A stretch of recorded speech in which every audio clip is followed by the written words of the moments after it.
దేవుని వాక్యంలో మనం చూస్తున్నాం. చూడండి, నీతిని అనుసరించి చేసిన క్రియల మూలంగా కాదు.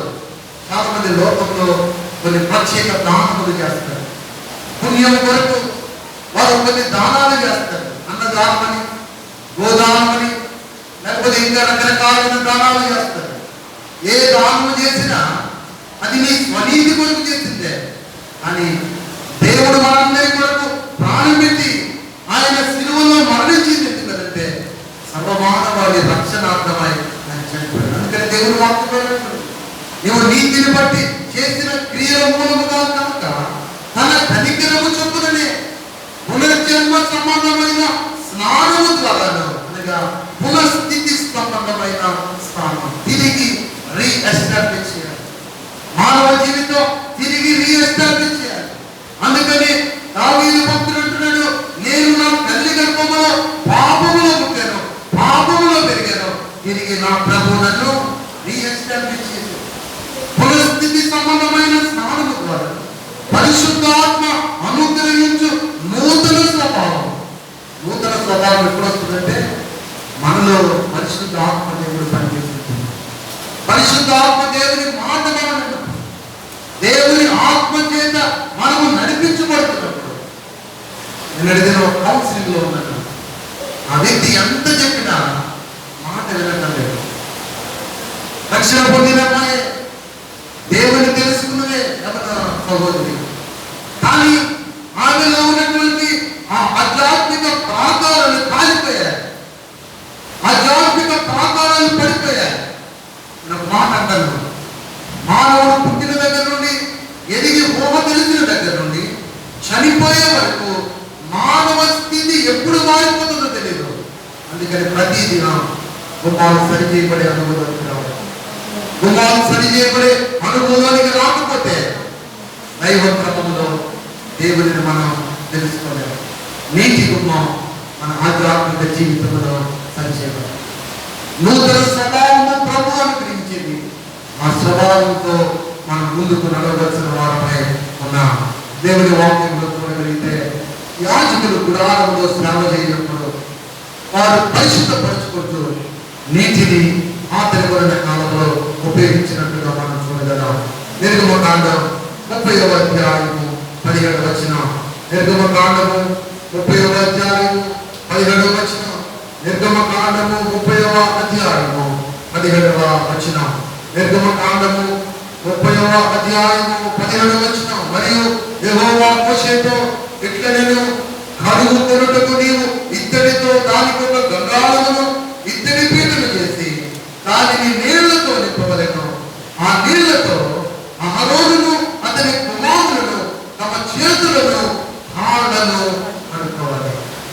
ఆనాడు దేవుని సహవాసంలో చేరినటువంటి యాజకులు వారిని క్రమపరుచుకున్నట్టుకు, పవిత్రపరుచుకున్నట్టుకు గంగాళములో నింపబడిన నీళ్లతో కాళ్ళను చేతులను కడుక్కునేవాడు.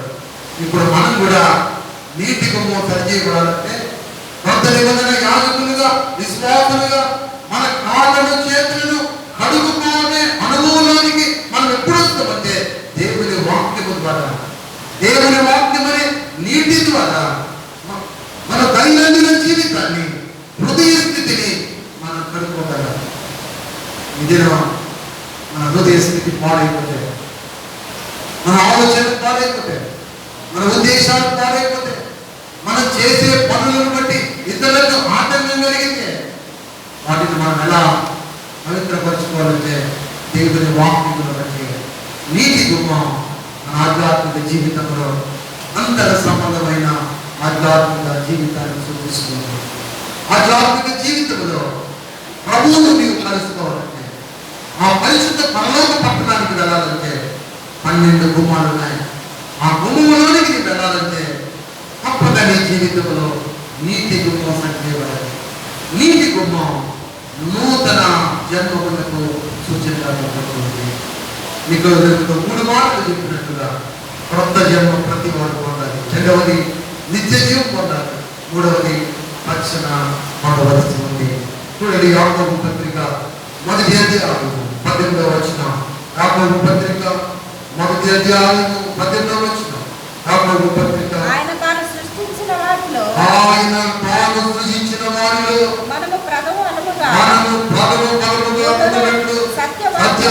వాక్యము వలన మనలను తన సంకల్ప ప్రకారము కనెను. ఇప్పుడు మనం తాను సృష్టించిన వాటిలో నీటి గుమ్మం సరి చేయబడితే ప్రథమ ఫలంగా ఉంటాం.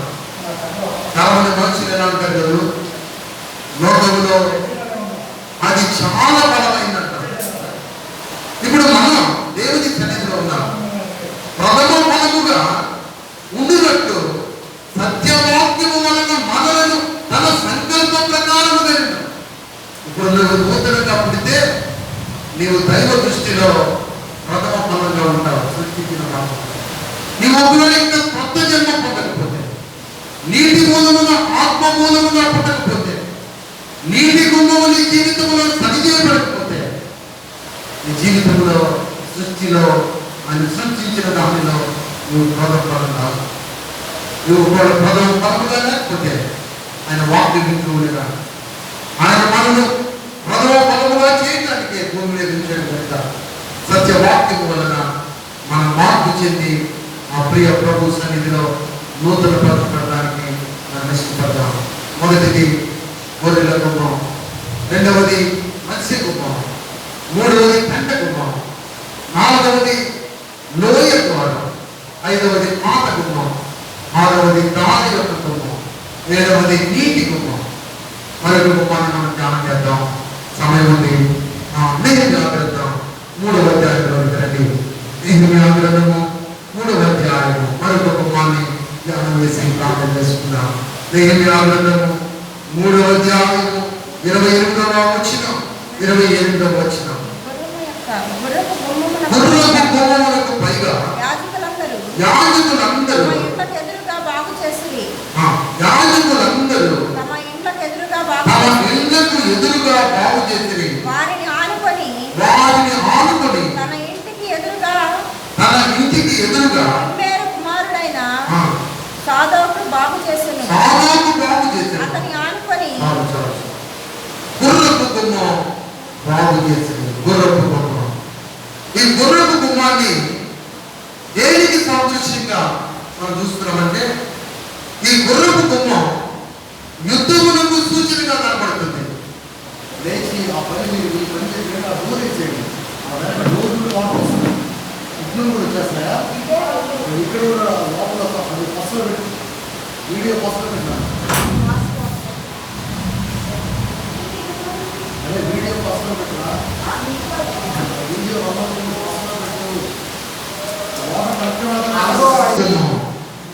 ఈ గుర్రపు గుమ్మాన్ని దేనికి సూచనగా ఉందంటే యుద్ధములకు సూచనగా ఉంది. ఈ గుర్రపు గుమ్మము ద్వారా ఆనాడు రాజులు యెరూషలేము పట్టణం నుండి యెహోవా యుద్ధములు చేయుటకు గుర్రాలు తీసుకుని రథములు తీసుకుని బయటికి వెళ్ళేవారు. ఆ గుర్రపు గుమ్మం మన ఆధ్యాత్మిక జీవితంలో యుద్ధములకు సూచనగా కనబడుతుంది. దైనందిన జీవితంలో ప్రభువును రక్షకునిగా అంగీకరించిన తరువాత ప్రతి దినము మన జీవితంలో ఒక యుద్ధమే. సమాజంలో మనుషుల నుండి యుద్ధమే, పరిస్థితుల ప్రభావం నుండి యుద్ధమే, రకరకమైనటువంటి అత్యవసర పరిస్థితులు తలెత్తుతున్నటువంటి యుద్ధమే. మన జీవితంలో తలెత్తేటువంటి యుద్ధములైన పోరాటమును బట్టి విశ్వాసి ప్రతి నిత్యం ఆ యుద్ధానికి ఎదురుగా నిలబడాలి. అలా నిలబడాలంటే గుర్రపు గుమ్మం నీ నా జీవితంలో యెహోషాపాతు జీవితంలో యుద్ధం వచ్చింది. 2వ దినవృత్తాంతముల గ్రంథము 20వ అధ్యాయము 2వ దినవృత్తాంతముల గ్రంథము 20వ అధ్యాయము 15వ వచనం. దేవుని వాక్యం తెరిచి చూడండి. 2వ దినవృత్తాంతముల గ్రంథము 20వ అధ్యాయము 15వ వచనం. రేపు వారి మీదికి పోవుడి, వారు జీవులను ఎక్కుడు మార్గమును వచ్చేది. వారు ఎరువులేను అరణ్యము మందిరమున్న వాగుపన దగ్గర వారిని కనుగొందుడు. ఆ యుద్ధములో మీరు పోట్లాడవలసిన నిమిత్తము లేదు. యూదా వారులారా, యెరూషలేము వారులారా, మీరు యుద్ధ పంక్తులు తీర్చి నిలబడి మీతో కూడా ఉన్న యెహోవా దయచేయు రక్షణను మీరు చూచెదరు. భయపడకుడి, జడీకుడి, రేపు వారి మీదికి పోవుడి. యెహోవా మీతో కూడా ఉండదు. గుర్రపు కొమ్ము మన జీవితంలో సరిచేయబడితే యుద్ధానికి దేవుడు సన్నద్ధులుగా చేస్తాడు. లోకంలో ఎదురయ్యే పరిస్థితుల ముందు భయపడకుండా ధైర్యముగా నిలువబడగలిగిన జీవితం దేవుడు ఇస్తాడు. ఎవరితో పాటు దేవుని వాక్కు చేత బలపడుతున్నట్లుగా దేవుని వాక్యంలో మనం చూడగలం. మీరు దేవుడు తనని రక్షణను చూచెదరు, భయపడద్దు, చెడియవద్దు, ప్రేమ వారి మీదకి పోకండి అని చెప్పినప్పుడు అక్కడ ఉన్న వాళ్ళు ఏం చేశారంటే 18వ వచనంలో మనం చూస్తే యెహోషువ పాటు సాష్టాంగ నమస్కారం చేసి యూదావారు యెరూషలేము కాపురస్తులు యెహోవా సన్నిధిని సాగిలపడి నమస్కరించింది. 19వ వచనంలో దేవుడైన యెహోవాను స్తుతించింది. యుద్ధానికి మనం సిద్ధపడి దైవ చిత్తములో మనం సిద్ధపాటు ఎలా ఉన్నారంటే గుర్రపు బొమ్మ సరి చేయబడిన అనుభవంలోకి వచ్చిన మనం దైవ చిత్తములో దేవుని సన్నిధిలో సాగిలపడి నమస్కరించాలి. రెండవది ఆయన నామాన్ని స్తుతించాలి. ఏదైనా యుద్ధం పోరాటం నీ జీవితంలో తలెత్తితే భయపడుతున్నావా? ఒకవేళ నీకు వచ్చిన సమస్యను బట్టి ఆ సమస్యకు పరిష్కారం లేదని దిగులు పడుతున్నావా? భగవంతుడు యెహోషాపాతుతో నీవు ఆయన దయచేయు రక్షణను ఊరికి నిలిచుండు, భయపడద్దు, నీవు జడియవద్దు, దిగులు పడద్దు. ఎందుకంటే యెహోషాపాతు ధైర్యపరచబడి దేవుని సన్నిధిలో సాష్టాంగ నమస్కారం చేశాడు. అంటే ఆయన సన్నిధిలో ఉన్న ఘనత స్వతంత్రించుకున్నాడు. ఆయన సన్నిధిలో ఉన్నటువంటి సంతోషం అతనికి అర్థమైంది కనుక గుర్రపు గొప్ప సరి చేయబడిన అనుభవంలో ఉన్న మనం కూడా ఏ సమస్య వచ్చినా దేవుని సన్నిధిని ఆశ్రయించాలి. ఏ సమస్య వచ్చినా ప్రభువు యొక్క గొప్పతనమును మనం స్తుతించాలి. అప్పుడు మన ఆ యుద్ధం నుండి విడుదల పొందగలం. దేవుని వాక్యంలో మనం చూడగలిగితే సామెతల గ్రంథము 21వ అధ్యాయము 31వ వచనం, సామెతల గ్రంథము 21వ అధ్యాయము 31వ వచనాన్ని మనం చూద్దాం. 31 యుద్ధ దినములకు గుర్రములను ఆయత్త పరచిన కద్దు గాని రక్షణ యెహోవా అనేనా. యుద్ధం వస్తే నాకు చాలా బలం ఉంది, ఆ మనుషులందరినీ పోగు చేస్తాం, వాళ్ళు వచ్చి పోట్లాడతారు, వాళ్ళు వచ్చి మిమ్మల్ని పడతారు అని లోకంలో ఉన్న వాళ్ళు అంటారు. కానీ మనం చేయవలసిన యుద్ధం అలాంటిది కాదు. మనం చేయవలసిన యుద్ధం ఏంటంటే దైవ సన్నిధిలో నమస్కరిస్తూ ప్రభువును స్తుతించాలి.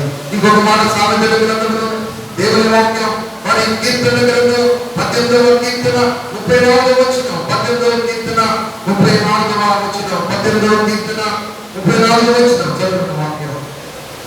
18వ కీర్తన 34వ వచనం.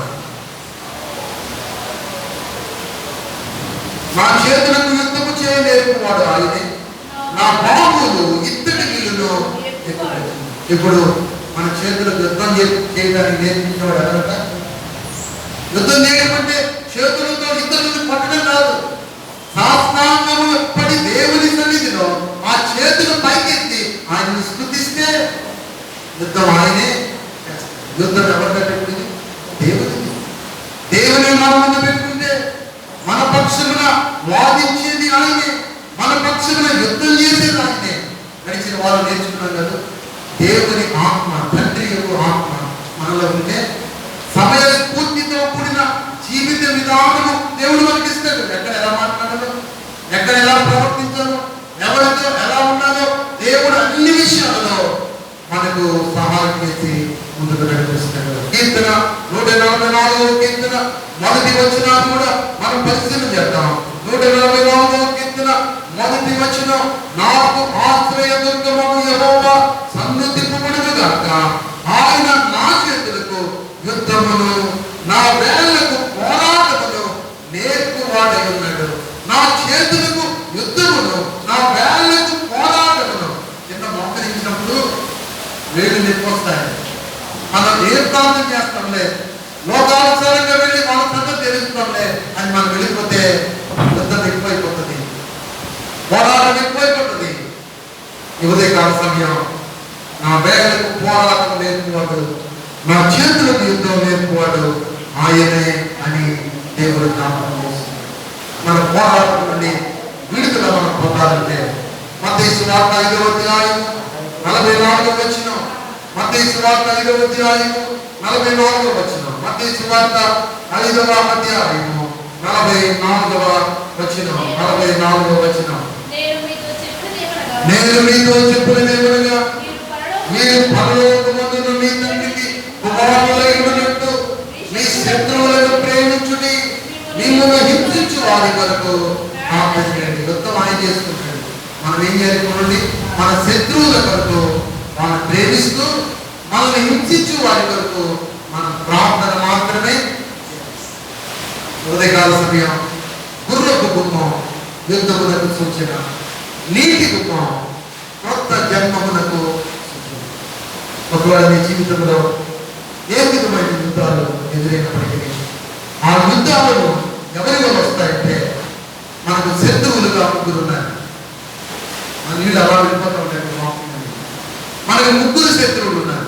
ఎవరు శత్రువులు? ముగ్గురు శత్రువులు ఉన్నారు. ఒకటి, మన మొదటి శత్రువు ఎవరంటే సాతాను మనకు శత్రువు. రెండవది, మన శరీరమే మనకు శత్రువు. మూడవది, లోకం మనకు శత్రువు. శత్రువులు ఎంతమంది? మొదటిది సాతాను మన శత్రువు, రెండవది మన శరీరమే మనకు శత్రువు, మూడవది లోకం మనకు శత్రువు. ఇప్పుడు శత్రువులు ఎంతమంది అంటే చెప్పాలి, ముగ్గురే. ఈ లోకంలోనే మనకు గిట్టన వాళ్ళు ఉంటారు. సాతాను చేత అధీనంలో పనిచేసే వాళ్ళు ఉంటారు. మన శరీరం కూడా ఒక్కొక్కసారి సాతానుగా రాజ్యంలో ఉంటే ఇది కూడా శత్రువుగా మారిపోతుంది. ఇప్పుడు మనం పోరాడవలసింది ఎవరితో అంటే శరీరులతో కాదు, ప్రస్తుతమందున్న అంధకార శక్తులతో మనం యుద్ధం చేయాలి. యుద్ధం చేయాలంటే మనం ఏం చేయాలంటే దేవుడిచ్చు సర్వాంగ కవచం ధరించాలి.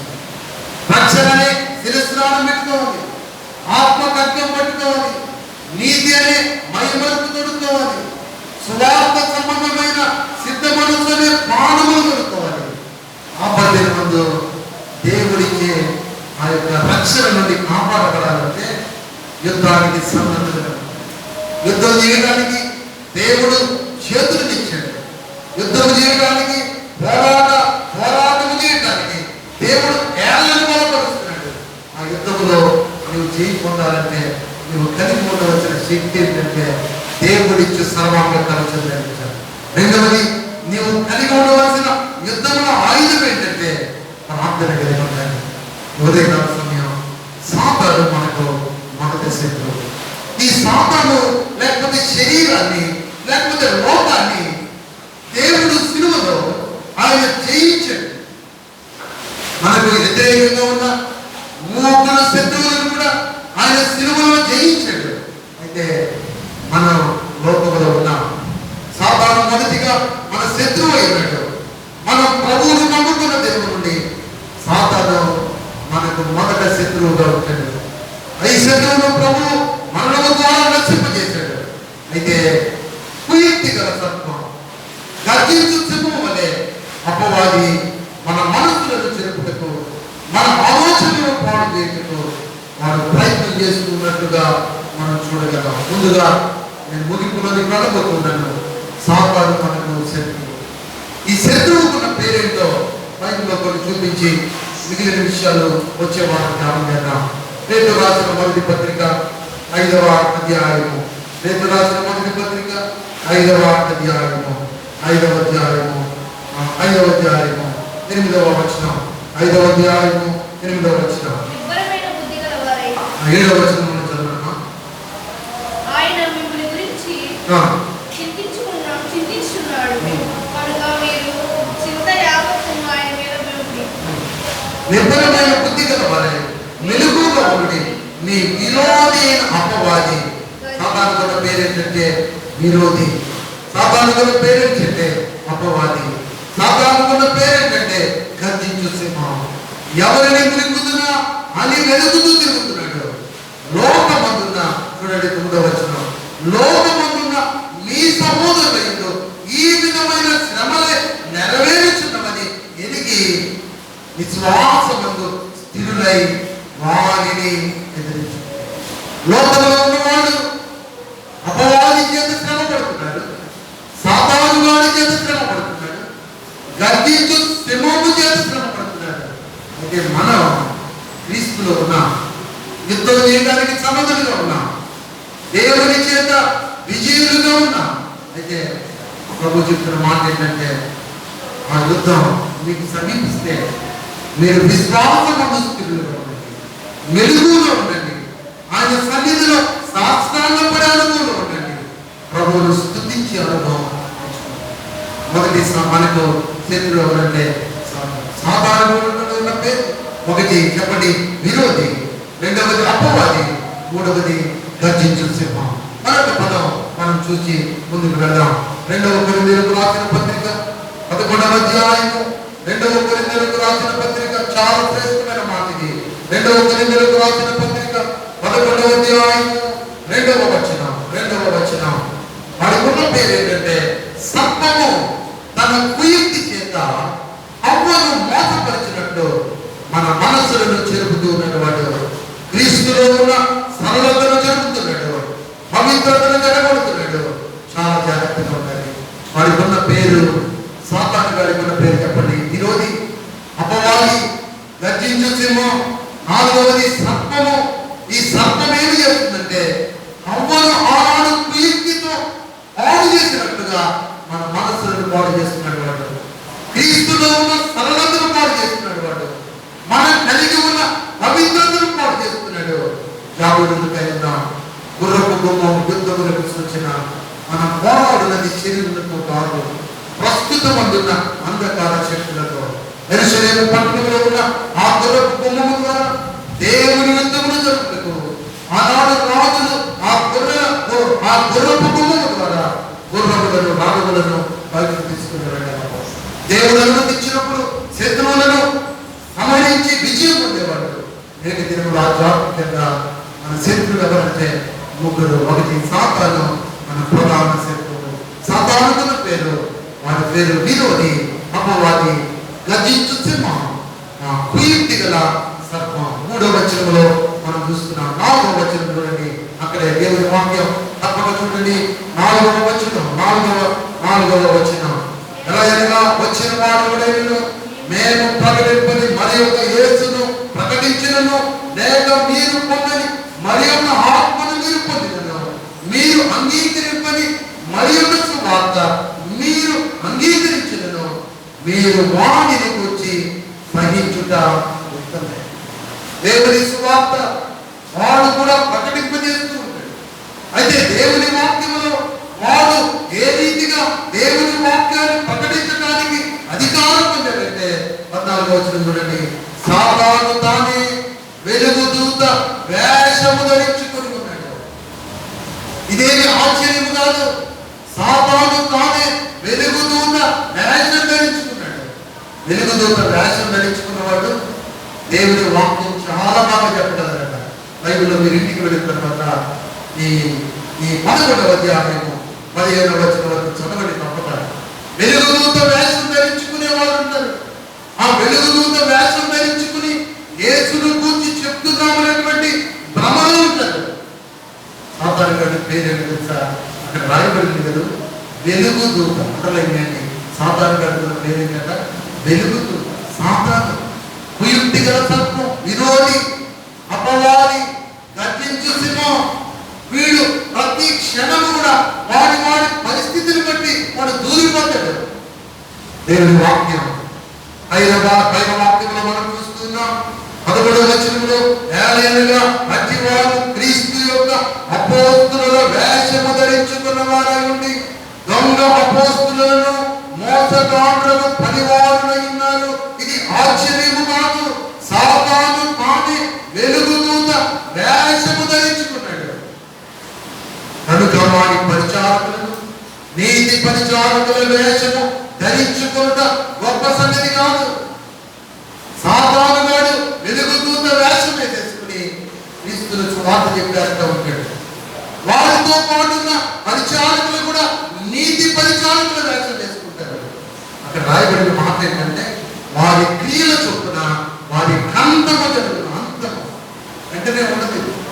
చాలా చోట్ల రకరకాలైన ఉన్నాయి. సంగతినే లేకపోతే సాక్షులని, లేకపోతే ఏవేమో రకరకాలైనటువంటి మాటలతో కూడిన చాలా మంది వాక్యం చెప్పినట్టే ఉంటుంది కానీ వెలుగు దూత వేషం, ఏ వేషం అంట? వెలుగు దూత. సాధారణ తానే వెలుగు దూత వేషం వేయించుకుని క్రీస్తు సువార్త ప్రకటించినట్లుగా ఉంటుంది. చాలా జాగ్రత్తగా ఉంటున్నాను. యుద్ధం మనం చేస్తున్నాం. గుర్రపు గుమ్మం నీ జీవితంలో సత్యం. ఏది సత్యమో ఏది అసత్యమో తెలుసుకోవాలంటే దేవుని వాక్యమే. నికోదేముతో యేసు ప్రభువే సాక్ష్యం చెప్పాడు. నీ నీటి గుమ్మం సరి చేయబడాలంటే కొత్తగా జన్మించాలంటే, రెండవది నిత్య జీవం పొందాలి, మూడవది రక్షణ పొందాలి. ఇంత శ్రేష్టమైన మాటలు యేసు ప్రభువు ద్వారా మనం నేర్చుకున్నాం. ఆయన మరణ పునరుత్థానాలను విశ్వసించి కొత్త జీవితం మనం పొందుతున్నాం. ఉదయకాల సమయం నేను ముగిస్తున్నాను. వచ్చే వారం మన శత్రువు శరీరం, మన శత్రువు లోకం, వీటి గురించి మనం ధ్యానం చేద్దాం. తలలో ప్రారంభం చేద్దాం. వారసులు చేయబడ్డారు. పరలోక పట్టణం యోహాను ఆత్మవచనం ఎదురించాడు. చెవులు గలవాడు సంగతులు వింటాడు. ఆత్మ చూపుచున్న సంగతులు. దేవుడు ఆత్మ, ఆయన మాట్లాడే దేవుడు, ఆయన వాళ్ళని సరిచేసే దేవుడు. నెహెమ్యా సరిచేసిన కుమారుడు దేవుడు దేవుడు గారు ద్వారంలో ప్రవేశించడానికి ఆనందించిన దేవుడు మనల్ని సరిచేస్తున్నాడు. ఉదయకాల సమయం జీవితాన్ని సమర్పిస్తుంది. నీ బ్రతుకు, నీ పరిస్థితి ప్రతిదీ గుర్తిరిగిన దేవుడు ఆయన పిలుచుచున్నాడు. ఆయన పిలుచుచున్నాడు. బాబు ఒక్కసారి కలుగుతున్నాం. ప్రభు వైపు చూద్దాం. అయ్యా, నా జీవితంలో అంతర్భాగముగా నా ఆధ్యాత్మిక స్థితిలో నీ వాక్యం చేత నన్ను సరిచేయ, నన్ను పవిత్రపరచు, పరిశుద్ధపరచు, నన్ను నూతనపరచు, నూతన స్వభావం నేర్చు అని నీ వాడగలిగితే నీ ఆధ్యాత్మిక జీవితాన్ని సరిచేస్తాను. యుద్ధం ఏ యుద్ధంతో పోరాడుతున్నావు? దినదినము లోకముతో పోరాడుతున్నావా? శరీరంతో పోరాడుతున్నావా? సాధారణంగా పోరాడుతున్నావా? చాలా జాగ్రత్త. సాధారణ వాడికి ఉన్న ప్రేరణ కూడా మనకు దేవుడు బైబిల్లో రాస్తాడు. అప్పుడు వీటి చేత వాడు చేసేటువంటి మోసం చేసి మనం కూడా వింటున్న మాటలు దైవ మాటని మన చిత్తంలో ఉన్న పిల్లలు మనం లోపడతాం. దైవ క్రమంలో నింపుతాం. ఏ విధమైన యుద్ధం మన ముందు దాచబడినా ధైర్యంగా దేవుని సన్నిధిలో ప్రార్థన పెడతాం. ఎవరుగా పాటుపడి దేవుని స్తుతిద్దాం. అజాగ్రత్తగా ధైర్యంగా ఉన్నాం. విశ్వాసంలో స్థిరంగా ఉన్నాం. విరోధి అపవాది గర్జించిన సింహం, వెలుగుదూత సాతాను, ప్రీతి గల సర్పం, వాడు బారి నుండి నువ్వు తప్పించుకోవాలంటే నాకు రోజు ఉదయకాల్సిన నోరు తెరిచి, ప్రభువా సాతాను గారి బారి నుండి నన్ను తప్పించండి. సాతాను గారిని నా దరిద్రానికి రానివ్వట, నా గృహము దగ్గరికి రానివ్వట, నా కుటుంబము దగ్గరికి రానివ్వట, నా పని స్థానం దగ్గరికి రానివ్వట, వాడిని నాకు దూరముగా నేను చేయగలవు. ఒక నీచిత్వంలో నేను ప్రార్థన చేయగలిగితే ప్రభు తన రక్షణ ప్రాంతాలు మీ చుట్టూ ఉంచుతాను. ఆయన గొప్ప దేవుడు, మాట్లాడేది ఇప్పుడు నేను ప్రార్థన చేస్తున్నాను. మహాపరిశుద్ధ ప్రేమ నమ్మకం మా జీవితంలో మార్పు ఆయన ఎరుక ద్వారములు ఈనాడు ప్రవేశించాలంటే చాలా కష్టం. నీ వాక్యమును అనుసరించి లోకములో బ్రతకాలంటే కష్టం. కానీ నీ వాక్యం సత్యం, నీ వాక్యం స్థిరమైనది, నీ వాక్యం మమ్మల్ని భవిష్యత్తులోనికి నడిపించేది. ఈనాడు లోకంలో మనుషులు వెలుగుదూత వేషం వేసుకుని అపోస్తులుగా, నీతి పరిచారకులుగా ప్రజలను తప్పుదో పట్టించేవాడు. ప్రీతి గల సర్పం ఉంది, విరోధి ఉన్నాడు, అపవాది వాడు ఉన్నాడు. వాడు గర్జించే సింహం వాడు తిరుగుతున్నాడు. మనుషులను పాడు చేయాలని ప్రయత్నం చేస్తున్నాడు. ఉదయకాల సమయం వాక్యం ఆయన నా ప్రియ బిడ్డలు ప్రభు నీ చేతులలో నేను బంధిస్తున్నాను. అయ్యా యుద్ధము చేయగలిగిన చేతులు బిడ్డలకు ఇస్తున్నాను. అయ్యా తర్వాత కవచము బిడ్డలకు ఇస్తున్నావు ప్రభు. చుట్టూ నిత్యముని దూతల కావలి కాస్తున్నావు దేవాడు చూసుకోకుండా. వారి ఇంటి చుట్టూ మీరున్నారు, వారి యజమానుల చుట్టూ మీరున్నారు, వారి బిడ్డల చుట్టూ మీరున్నారు, వారు కలిగిన పని చుట్టూ మీరున్నారు, వారు వెళుతున్న మార్గములలో మీరున్నారు. ప్రతి క్షణము వారిని మీరు వెంబడిస్తున్నారు. సాధారణమైన క్రియలను, చీకటి సంబంధమైన క్రియలను నజరైన యేసు నామములో కట్టిస్తున్నారు. ప్రభువా, ఈ దినం నుండి మా ప్రియుల జీవితంలో క్రొత్త జన్మ పొందుట, నిత్య జీవము పొందుట, రక్షణ పొందుట, నీవు చేసినటువంటి ఆ శిలువ త్యాగము మనుష్య కుమారునిగా మా అందరి పాపముల కొరకు శిలువలో ఎత్తబడి ఆ కొరకు మరణించామన్న విశ్వాసంలో వారి నూతన జీవితం ఆయన నీతి గుమ్మం గౌరవ గుమ్మం సరిచేయబడి నేను ఎప్పుడు వచ్చినా నేను కలుసుకున్నట్టు మా పిల్లలను సిద్ధపరచుకొని మీ కృపలో బలపరిచి మీ చిత్తానుసారంగా ఆత్మచేతనికాలతో ముద్రించుకొని రక్షకుడైన యేసు నామమున అడిగి వేడుకుంటున్నాము తండ్రి.